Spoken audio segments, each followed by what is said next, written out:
જય માતાજી, જય શ્રી કૃષ્ણ. કેમ છો બધા?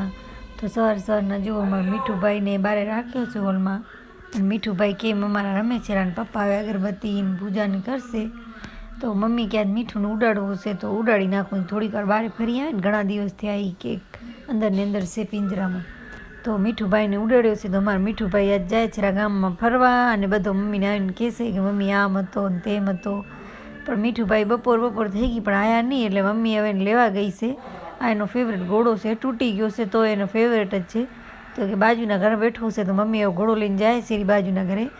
તો હવે આ ઝાડમાં બેઠો છે મીઠું. તો મમ્મી મીઠું કર્યો, પણ મીઠું આવ્યો તો નહીં. ઘણી વાર થયા પછી હું છત માથે ગઈ હતી, એના પછી એને ગોતવા. આ ઝાડ અંદર બેઠું છે જુઓ, પણ બોલે આવતો નથી. તો કીધું હાલ્યો આવશે, હવે બાજુમાં જ છે. એટલે બપોરનો ટાઈમ થઈ ગયો, અને બપોરના જમવાનું બનાવવામાં જો આજે તો વટાણાનું શાક, થેપલા. ભાઈની ગયા હતા ભચાઉ, તો લઈ આવ્યા હતા બટેકા ભૂંગળા. તો બટેકાની હતા, તો મમ્મી કે એમ કરીને વટાણાનું શાક કરી નાખી કે.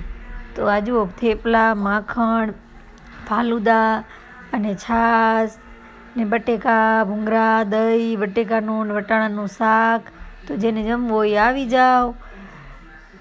તો અમારે છે ને હવે પાયલબેન મીઠુભાઈ આવી ગયા, અને પાયલબેન એને પાણી દઈ દીધો. પાયલ કે લે પાણી દઉં, એ કે ઘણી વાર થયા બારે હતો, અને હાંજના પપ્પાને લાગી હતી ભૂખ. તો મમ્મીએ જો પપ્પાને ખારસિંગ, ડારિયા ને વટાણા ને એવું બધું દીધો છે.